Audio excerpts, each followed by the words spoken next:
সমুদ্র চষে বেড়ানো বিশাল এই ইস্পাতের দানবগুলোর জীবনও মানুষের মতোই, একসময় শক্তিশালী কর্মক্ষম, আবার একসময় ক্লান্ত ও অচল। কিন্তু জাহাজের শেষ মানে কি ধ্বংস, নাকি এখান থেকে শুরু হয় আরেকটি নতুন যাত্রা? জাহাজ পৃথিবীর সবচেয়ে বড় যানগুলোর একটি।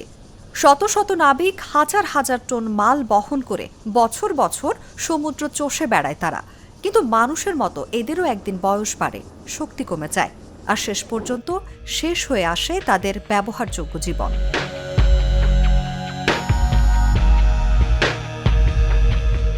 সাধারণত একটি সমুদ্রগামী জাহাজ ২৫ থেকে ৩০ বছর পর্যন্ত অর্থনৈতিকভাবে কার্যকর থাকে। সময়ের সঙ্গে সঙ্গে জাহাজের স্টিলের কাঠামো ক্ষয় হতে থাকে, মেশিনের কর্মক্ষমতা কমে যায় এবং রক্ষণাবেক্ষণ ব্যয়ও দ্রুত বেড়ে যায়। পাশাপাশি আন্তর্জাতিক নিরাপত্তা ও পরিবেশ বিষয়ক নিয়মাবলী ক্রমাগত হালনাগাদ হওয়ায় পুরনো জাহাজ এগুলোর মান বজায় রাখতে পারে না। ফলে নির্দিষ্ট এক সময়ের পর জাহাজ মালিকদের কাছে আর এটি লাভজনক থাকে না, এবং তখনই শুরু হয় জাহাজটির শেষ অধ্যায়।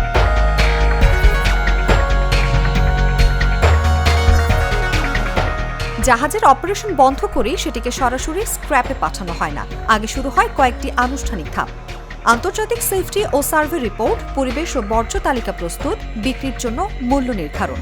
সবকিছু সম্পন্ন হলে জাহাজ বিক্রি হয় শিপ ব্রেকিং ইয়ার্ডে।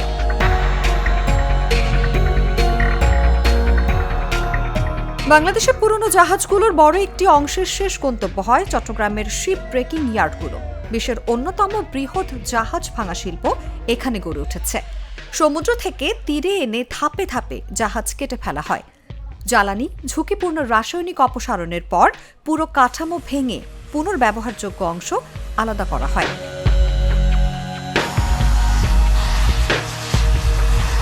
একটি বড় জাহাজের প্রায় ৯০ থেকে ৯৫% অংশ পুনর্ব্যবহারযোগ্য। রড, প্লেট সহ বিপুল পরিমাণ স্ক্র্যাপ স্টিল বাংলাদেশের লোহা ইস্পাত শিল্পের বড় যোগান দেয়। যন্ত্রাংশ, আসবাব ও বৈদ্যুতিক সামগ্রীও নতুন কাজে লাগে। তাই বলা যায়, জাহাজ মারা যায় না, রূপ বদলে আবার আমাদের জীবনের অংশ হয়ে ফিরে আসে।